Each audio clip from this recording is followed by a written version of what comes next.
this baby in.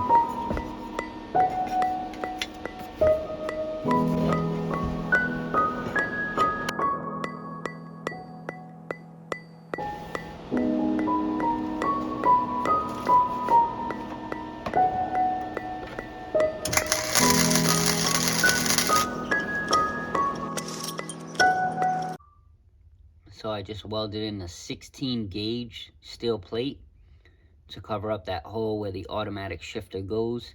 And then on the bottom, I'll just throw a nice thick undercoat on that.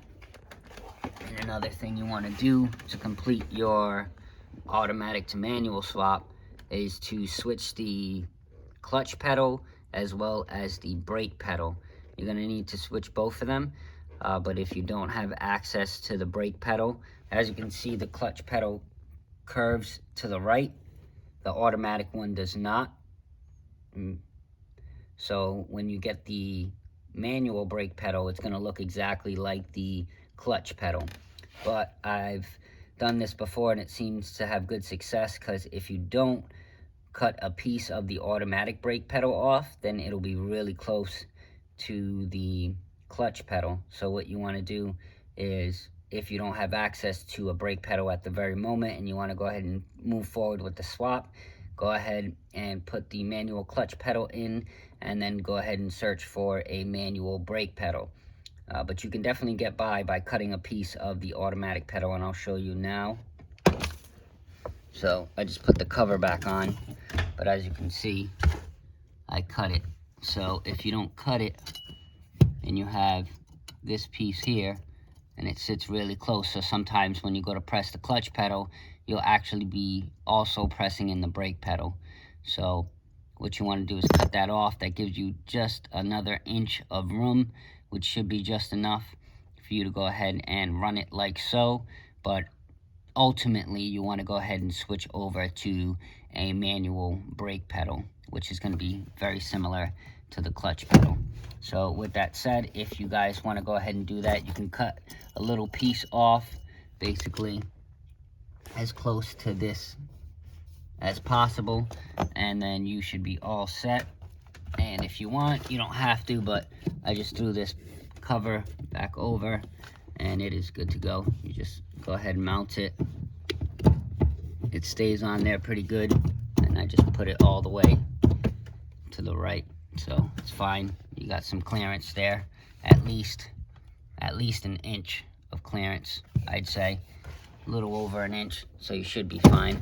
But other than that, that is one of the first couple steps to switching over to manual, and of course you need the manual ECU as well.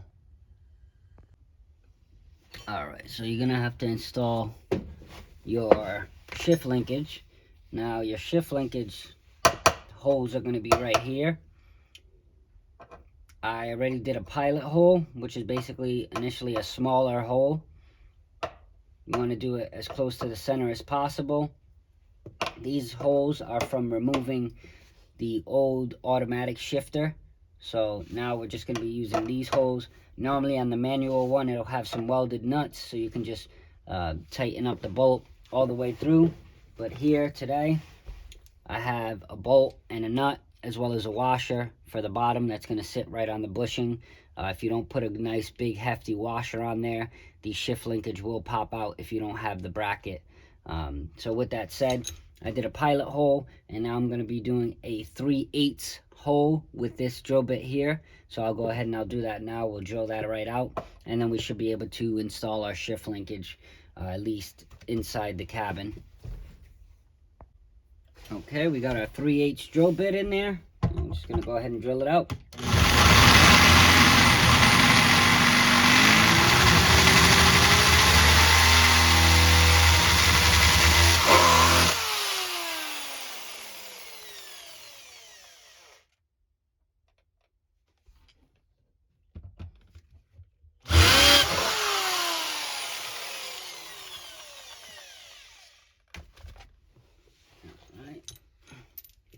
I'm just going to make sure that our bolts fit in there. That one's a little tight. That fits in there good. Let's too tight, and we'll drill it again.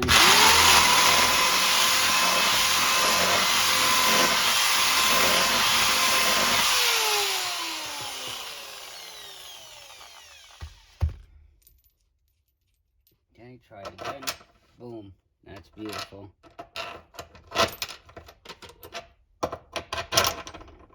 Just like that. Okay, so when you're going to install this underneath the vehicle, this bushing is going to sit right where those two holes I just drilled. Like I said, you're going to need a washer for both of them and a nut. So this is going to go underneath. There's the washer that sits underneath there. Normally there is a bracket on the other side. This other side, normally there's a bracket that goes all the way around, but this one does not have the bracket. So like I said, this is how you're going to install it on the other side, because if you just install the bolt, I could already see that somebody tried to do that and the bolt kind of chewed up at the polyurethane bushing.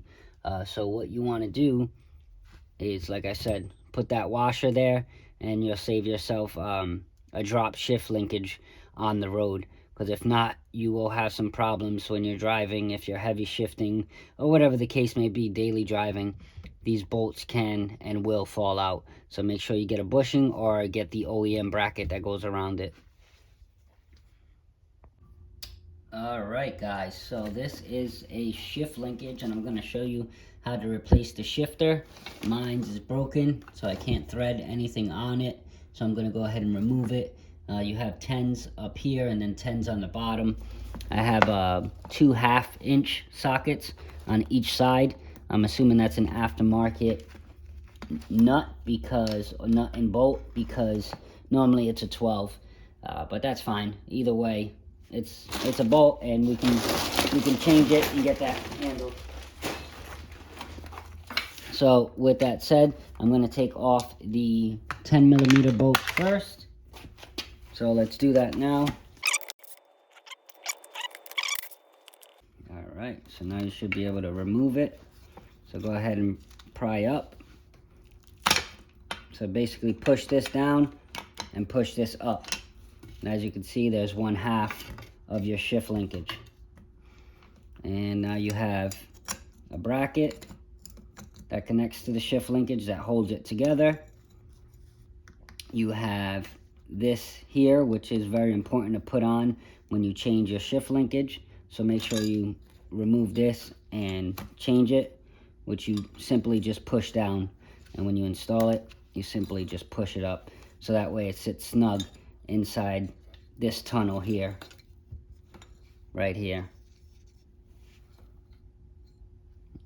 Okay, so with that said, now we got to work on this one here.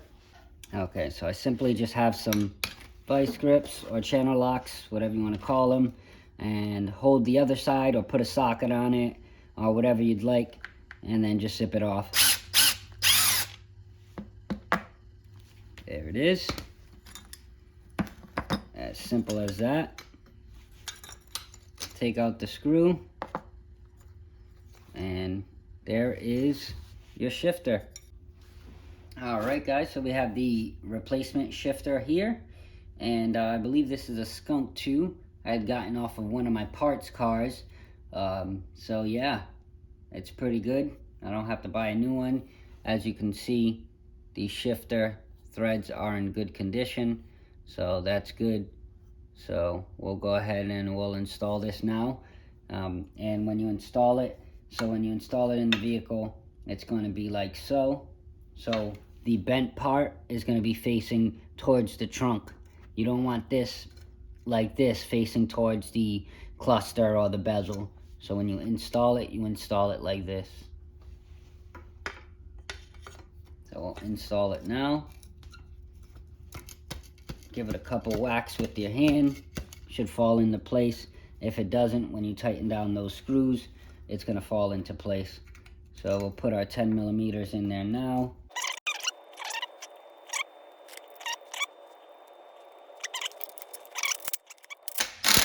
There you go. All set there. So now we have our shift linkage in. Well, our shifter. We have our shifter in there. It moves nice and smoothly, so that's good. That's beautiful. So now we're going to install the other portion. So now I have a spare one that I can always use on another application. So let's go ahead and install the other portion now.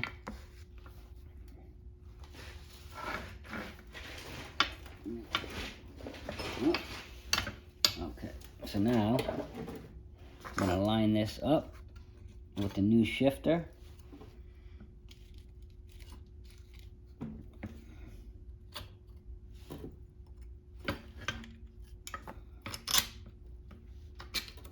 Alright, beautiful. I have a washer on one side.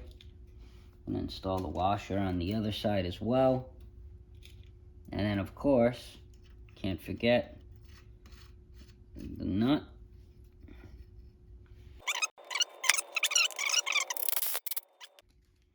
So that is all snugged down. That's beautiful. And now we have our shifter. Beautiful. So now we're good to go. Install that back on the car and we're all set. So let's do that now.